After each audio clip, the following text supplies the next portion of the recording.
সর্বশ্রেষ্ঠ মুরিদের কাতারে তাদের নাম ঠিকানা লিপিবদ্ধ করেছেন। সুবহানাল্লাহ। আমরা জানি মালিক ইবনে দিনার রহমাতুল্লাহ আলাইহি ইরাকের বিশ্বমাতা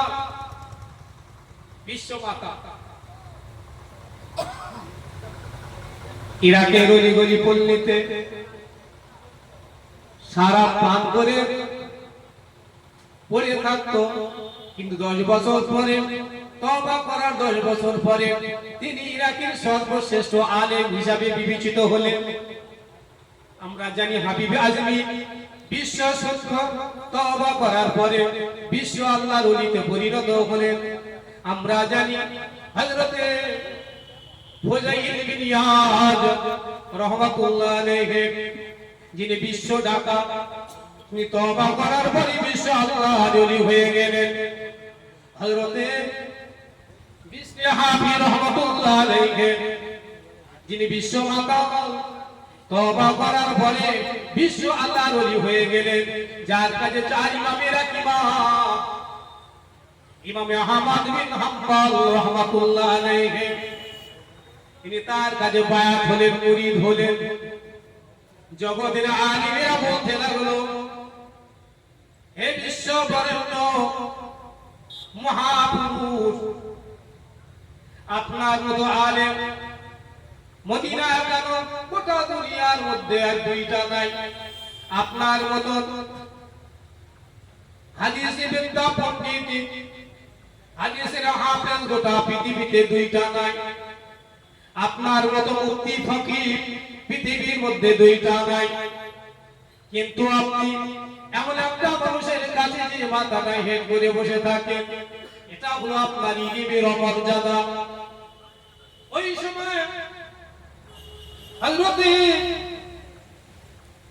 ইমাম আহমদ বিন হাম্বল রাহমাতুল্লাহ আলাইহি বলেছিলেন, হে জগৎবাসীরা শুনে রাখো, কিতাব পড়লে ইলম হাসিল করা যায়, কিন্তু আল্লাহ হাসিল করা যায় না।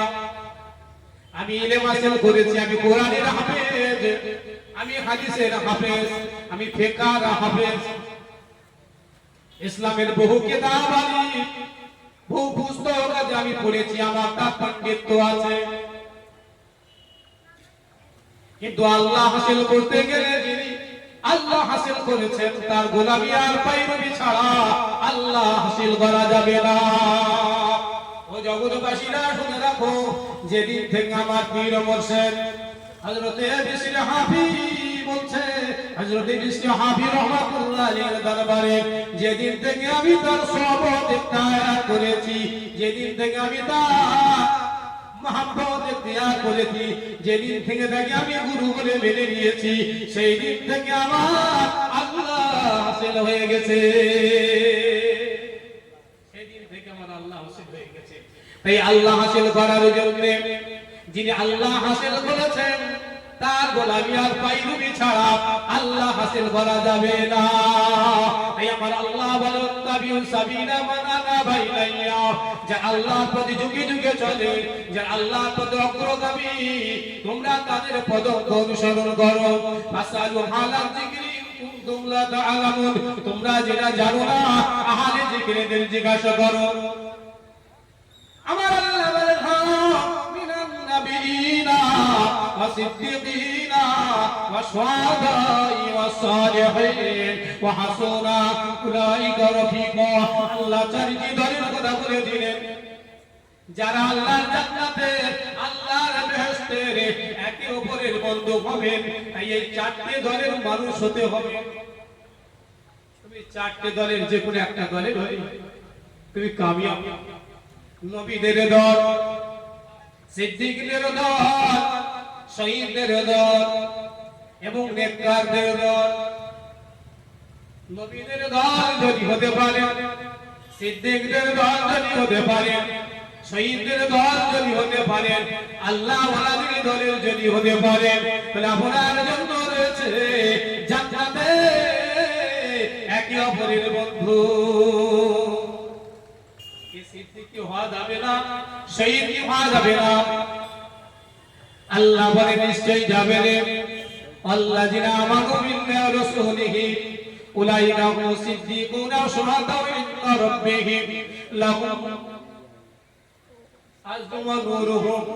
আল্লাহ বলেন যারা ঈমান আনে আল্লাহর উপরে এবং রাসূলের উপরে, আল্লাযীনা আমানু বিল্লাহি ওয়া রাসূলিহি, যারা আল্লাহর উপরে এবং রাসূলের উপরে ঈমান আনে, উলাইকা হুমুস সিদ্দিকুনা ওয়া শুহাদাউ ইনদা রাব্বিহিম, তারাই হলো তাদের রব আল্লাহর নিকটে, এরাই হলো শহীদ আর এরাই হলো সিদ্দিক।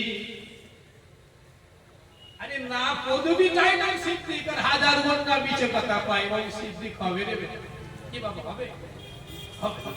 তাই সিদ্দিক হতে গেলে সত্যবাদী হতে হবে। আর প্রথম কাজ হলো এমন ঈমান আনতে হবে আল্লাহর উপরে এবং তার রাসূলগণের উপরে, যে ঈমানের সাক্ষ্য তোমার কলবে, তোমার হৃদয়ে অনুভব হয়, কলবে কলরব হয়। আল্লাযীনা ক্বালু আমান্না বিআফওয়াহিহিম ওয়া লাম তু'মিন কুলুবুহুম। আল্লাহ বলে অনেক মানুষ আছে যারা মুখে বলে আমরা ঈমান এনেছি, অথচ তাদের কলব ঈমান আনে নাই। ঈমান কোথায় আনতে হয়? কলবে ঈমান আনতে হয়। আর কলবে ঈমান আনলে কি হবে, কি বোঝা যাবে? আল্লাহ কোরআন পাকে বলেন ইন্নামাল মুমিনুনা আল্লাযীনা ইযা যুকিরাল্লাহু ওয়াজিলাত কুলুবুহুম ওয়া ইযা তুলিয়াত আলাইহিম আয়াতুহু যাদাতুহুম ঈমানা ওয়া আলা রাব্বিহিম ইয়াতাওয়াক্কালুন।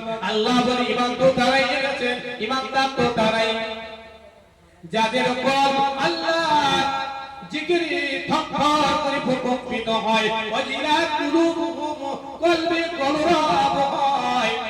সে বুঝতে পারে, শুনতে পারে, এমনকি তার মুখ পর্যন্ত দেখতে পায়। কোরআনে বহু আয়াতের তরজমায় আছে সেই শুধু কলব সম্পর্কে। কুরআন শরীফে 124টা আয়াতুল কারিমা কলবের উপরে। একদল আরবি রাসূল পাক সাল্লাল্লাহু আলাইহি কাছে এসে বলছেন ওয়ালাকিন আরাবু আমান্না কুল্লাম তুমিনু ওয়ালাকিন কুলু আসলামনা ওয়ালাম্মা ইয়াদখুলুল ঈমানু ফী কুলুবিকুম ওয়া ইন তুতিউল্লাহ ওয়া রাসূলা ইয়াজিদকুম আমালাকুম শাইয়্যা ইন্নাল্লাহা গফুরুর রহিম। একদল আরবি, একদল গ্রাম্য মানুষ আল্লাহর মহানবী সাল্লাল্লাহু আলাইহি সাল্লামের পাক দরবারে হাজির। আল্লাহ রাসূলকে বলছেন ইয়া রাসূলুল্লাহ, ইয়া হাবিবাল্লাহ, আমরা ঈমান এনেছি, আমরা ঈমান এনেছি। আল্লাহ রাসূলের সামনে আমার আল্লাহ বলছে ওগো আমার প্রিয় নবী, তুমি ওদের বলে দাও, ওরা আসল ব্যাপারটা বোঝে না, তুমি ওদের বুঝিয়ে দাও। কুল্লাম তুমিনু ওয়ালাকিন কুলু আসলামনা, তুমি বলে দাও তোমরা ঈমান আনো নাই, বরঞ্চ বলো আমরা অনুগত হয়েছি মাত্র। অর্থাৎ তোমরা শরিয়াতের বিধিবিধান অনেক কিছুই মানো, নামাজ পড়ো, রোজা করো, হজ করো, যাকাত দাও, ইসলামী অনেক ভালো কাজ করো, এটা ঈমানের লক্ষণ না, এটা অনুগতের লক্ষণ। তোমরা এটাই স্বীকার করো আমরা অনুগত হয়েছি মাত্র। লাম্মা ইয়াদখুলুল ঈমানু ফী কুলুবিকুম, এখনো তোমাদের কলবে ঈমান প্রবেশ করে নাই, সুতরাং তোমরা ঈমানদার না। ঈমান কলবে প্রবেশ করাতে হয়, আর ঈমান যদি কলবে প্রবেশ না করে সে তো বরবাদ। আল্লাহর কোরআন বলেছেন ফাওয়াইলুল লিল কাসিয়াতি কুলুবুহুম মিন যিকরিল্লাহি উলাইকা ফী দালালিন মুবিন। আল্লাহ সূরা জুমারের 23 পারা আয়াত নম্বর 22 আল্লাহ বলেন অনিবার্য ধ্বংস তাদের যাদের কলব আল্লাহর জিকিরে সাড়া দেয় না, এরাই হলো প্রকাশ্য গোমরাহ পথভ্রষ্ট। তো বাবাজিরাই পথভ্রষ্ট থেকে বাঁচতে হবে। আল্লাহ বলে ঈমান কেমন আনতে হবে? ওয়াইদা কিলা লাহুম আমিনু কামা আমানান নাস, আল্লাহ বলে তোমরা ঈমান আনো ওই সমস্ত লোকের মতন যারা ঈমান এনেছেন। অর্থাৎ সাহাবায়ে কেরামেরা, নবীর সাহাবীরা নবীর কাছে যেমন ঈমান এনেছেন এমন ঈমান তোমাদের আনতে হবে। এই ঈমানটাই হবে তোমাদের জন্য গ্রেট, যে কালেমা সাহাবায়ে কেরাম রাদিয়াল্লাহু আনহুম আজমাইন এনেছেন এমন ঈমান তোমাকে আনতে হবে। এমন যেমন সাহাবায়ে কেরামেরা প্রত্যেকেই ছিলেন জিন্দাদিন। বলুন বাবারা, সাহাবীরা জিন্দাদিন ছিলেন না মুরদাদিন ছিলেন? সাহাবীরা সব জিন্দাদিন ছিলেন। তাই এমন কালেমা পড়ো মান ক্বালা লা ইলাহা ইল্লাল্লাহ ফাদখালাল জান্নাহ। রাসূল বলেন যে ব্যক্তি একবার পড়বে লা ইলাহা ইল্লাল্লাহ ওই ব্যক্তি জান্নাতে যাবে। সুবহানাল্লাহ। তাহলে ওই কালেমা পড়ো যে আল্লাহ রাব্বুল আলামিন বলেছেন যে কলবে কেমন ভাবে স্বীকৃতি দেবে, কেমন ভাবে সে বুঝবে। সূরা জুমারের 23 নম্বর আয়াতে আল্লাহ বলেছেন সুম্মা তালিনু জুলুদুহুম ওয়া কুলুবুহুম ইলা যিকরিল্লাহ যালিকা হুদাল্লাহ ইয়াহদি বিহি মান ইয়াশা। আল্লাহ বলেন অতঃপর তাদের কল ও চামড়া নরমে আল্লাহ জিকির করে, আল্লাহ জিকির করে। জালিকা হুদাল্লাহ, এই তো আল্লাহর হিদায়াত। হিদায়াত ঘুরে ঘুরে বেড়াও, হিদায়াত নাই কল আল্লাহ আল্লাহ আল্লাহ জিকির করে, নিজে খালি শোনা যায়, বোঝা যায়, তার নূর দেখা যায়, এটাই হলো হিদায়াত। আল্লাহ বলেন যাকে ইচ্ছা আমি আল্লাহ তাকে হিদায়াত দান করি। আর এর জন্য তোমার প্রয়োজন একজন মাইল ফামালাউ মিনহা, আল্লাহ যারা গোমরা করে সে কোনো হাদি মুর্শিদ পায় না। কোরআন শরীফে সূরা কাহফে 17 নম্বর আয়াতে আল্লাহ বলেছেন ফালান তাজিদু আলিয়া মুর্শিদা, আল্লাহ যারা হেদায়েত করে সে হেদায়েত পায়, আর আল্লাহ যারা গোমরা করে সে কোনো ওলি মুর্শিদ পায় না। তাই হেদায়েতের জন্য একটা সাহারা, হেদায়েতের জন্য একটা রাহমত, হেদায়েতের জন্য একজন মারশাদ, হেদায়েতের জন্য একজন আল্লাহর ওলি, হেদায়েতের জন্য আল্লাহর একজন খলিফা প্রয়োজন। যে খলিফার কাছে তওবা করে ওই কালেমার স্বীকৃতি, যেদিন সেই কালেমা নবী মুহাম্মদুর রাসূলুল্লাহ সাল্লাল্লাহু তাআলা আলাইহি ওয়াসাল্লাম 3000 বছর আগে মক্কার জমিনে প্রচার করেছিলেন, যার পরে মদিনায় হিজরত করতে হয়েছিল। যে কালেমার কারণে রাসূল পাক সাল্লাল্লাহু আলাইহি ওয়াসাল্লাম নিজের জীবন দশায় 27টা জিহাদের ময়দানে তিনি দাঁড়িয়েছিলেন, নিজের মাথা কেটে রক্ত প্রবাহিত করেছিলেন, নিজের দন্তন মোবারক শহীদ করেছিলেন। যে জিহাদের কারণে আল্লাহর নবীর শত শত সাহাবে কেরামেরা, হাজার হাজার সাহাবে কেরামেরা তাজা টাটকা দিল তারা জিহাদের ময়দানে শহীদ হয়ে বিদায় হিসাবে জান্নাতের অধিকারী হয়েছে। ওই কালেমা আজও আছে, সেই কালেমা আজও আছে। যদি আমরা সেই কালেমা সেই সিস্টেমে পড়তে পারি, আজও কাল আল্লাহ আল্লাহ আল্লাহ জিকির করবে, নিজে কানে শোনা যাবে, বোঝা যাবে, তার নূর দেখা যাবে। তো বন্ধুরা আসুন, যদি তা না হয়, আল্লাহর কোরআন বলে ইয়াউমা লা ইয়ানফাউ মালু ওয়ালা বানুন ইল্লা মান আতাল্লাহা বিকলবিন সালিম। যেদিন কিয়ামত হবে সেদিন তোমার কোনো কিছু উপকারে আসবে না, তোমার মাল ধন সম্পত্তি, তোমার আওলাদ সন্তান সন্ততি, তোমার কোনো কাজ উপকার আসবে না। যদি তোমার কলবে সালিম যদি না থাকে, তাহলে তোমার নাজাত মুক্তি হবে না। কলবে সালিম ছাড়া তোমার নাজাত নাই, মুক্তি নাই। তুমি যদি হাজী হও, গাজী হও, নামাজি হও, আলেম হও, মুফতি হও, মাস্টার হও, ডাক্তার হও, মুহাদ্দিস হও, মুফাসসির হও, মুসান্নিফ হও, তুমি যাই হও না কেন, তোমার যদি কলবে সালিম না থাকে, রাসূল সাল্লাল্লাহু আলাইহি ওয়াসাল্লাম বলেছেন, আন আবু হুরায়রা রাদিয়াল্লাহু তাআলা قال قال رسول الله صلى الله عليه وسلم علينا بالجسد مضغة اذا صلحت صلح الجسد كله واذا فسد الجسد كله الا وهي القلب। صحيح البخاري, মুসলিম, আবু দাউদ, তিরমিজি ও নাসাই শরীফের হাদিস। আল্লাহর নবী বলেন, হযরত আবু হুরায়রা রাদিয়াল্লাহু আনহু থেকে বর্ণিত, তিনি বলেন যে আল্লাহর রাসূল সাল্লাল্লাহু আলাইহি ওয়াসাল্লাম বলেছেন, মানুষের শরীরের মধ্যে এক টুকরো গোশতের খণ্ড আছে, এক খণ্ড গোশতের টুকরো আছে, সেটা যার পাক শুদ্ধ, তার দেহটা পাক শুদ্ধ, সেটা যার নাপাক, দেহটা নাপাক। আলা ওয়াহিয়াল কলব, জেনে রাখো ইহাই হলো কলব। সব আছে, নামাজ আছে, রোজা আছে, হজ আছে, যাকাত আছে, কুরবানি আছে, ইলম কালাম অনেক কিছু আছে, কিন্তু কলব অন্তর পাক নাই। কলব আল্লাহ বলে, কলব জিন্দা নাই, মুর্দা। বলো নাপাক জিনিস জান্নাতে যাবে? নাপাক জিনিস যদি জান্নাতে না যায়, মৌত তো সবার হবে, কখন কার হবে কেউ তো জানে না।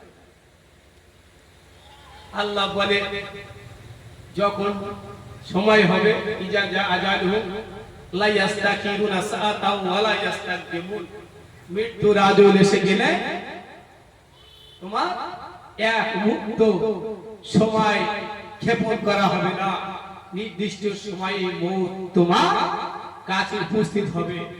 মউতের সানিধ্য তরবারি কষাঘাত তোমার উপরে, তোমার নফসের উপরে, রূহের উপরে কষাঘাত করবে, চমকে উঠবে। বন্ধুরা আমার, তাহলে মউত যদি হয়ে যায় আর আমার অন্তরটা যদি পাক না হয়, অনেক নামাজ আছে, রোজা আছে, হজ আছে, যাকাত আছে, কুরবানি আছে, অনেক ভালো কাজের সাক্ষী আপনি আছেন, কিন্তু আপনার অন্তরটা পাক নাই, আপনার আল্লাহকে আল্লাহ বলে স্বীকার করে না। বলুন আপনার অবস্থাটা কি হবে? একবার ভাবতে হবে না? ভাবতে হবে, ভাবতে হবে, গবেষণা করতে হবে, নিজেকে ওই জায়গায় আনতে হবে বাবা। তাই তওবা করে আল্লাহ ওয়ালা হইয়া যান। হযরতে বড় পীর আব্দুল কাদের জিলানী বাগদাদী রাহমাতুল্লাহ আলাইহি যখন মাদ্রাসায় যাচ্ছিলেন, বাগদাদে বড় মাদ্রাসা নিজামিয়াতে যাচ্ছিলেন, ঘটনা আপনাদের জানা আছে। পুটুরির মধ্যে আম্মা জান উম্মুল খায়র বিবি ফাতেমা 40টা আশরাফি স্বর্ণ দিনার বেঁধে দিয়েছিলেন, কেউ বলেন 80টা স্বর্ণ দিনার বেঁধে দিয়েছিলেন। জান মানে ডাকাতের খপ্পরে পড়ে গেলেন তার কাফেলা। ঘটনা আপনাদের জানা আছে। সবার কাছে মাল বার্তা নিল, কিন্তু তেমন নগদ ক্যাশ মাল ভালো পাওয়া গেল না। পরে পীর আব্দুল কাদের জিলানী বাগদাদী রাহমাতুল্লাহ তখন 18 বছরের টগবগ কিশোর। ডাকাত বলতে যে তোর কাছে কিছু আছে না? তো বলে হ্যাঁ। বলে কি আছে? বলে 80টা স্বর্ণ মুদ্রা আছে। ওরা মনে করে এই ছোট বাচ্চা আমাদের সঙ্গে ঠাট্টা করছে, এত বড় বড় ব্যবসায়ী তাদের কাছে কি আসে বাপ পালিব না। আর একটা বাচ্চা বলে আমার কাছে 80টা স্বর্ণ মুদ্রা, সোনার আশরাফি। বলে কোথায়? বগল মুখে আর বগলে বলে ও বন্ধুরা, বা কোরআন হাদিসের বেশি অবতারণ করার সময় নাই। তো এতটুকু আপনি বোঝেন। তো ওই কাজটাকে কেন্দ্র করে সত্য বলার কারণে বড় পীর আব্দুল কাদের জিলানী বাগদাদী রাহমাতুল্লাহ আলাইহির কাছে 70 জন টাকা তারা বড় পীর আব্দুল কাদের জিলানী রাহমাতুল্লাহ আলাইহির হাতে হাত দিয়ে তওবা করেছিলেন এবং 70 জন আল্লাহর ওলি হয়ে গেছিলেন। বলুন সুবহানাল্লাহ। তো আজ এখন তাকবীর, আল্লাহু তাকবীর, আল্লাহু ও বাবারা, আল্লাহর ওলি হওয়ার দরজা বন্ধ হয়ে যায় না যতদিন না ইমাম মাহদী আলাইহিস সালাতু ওয়াস সালাম আসছেন।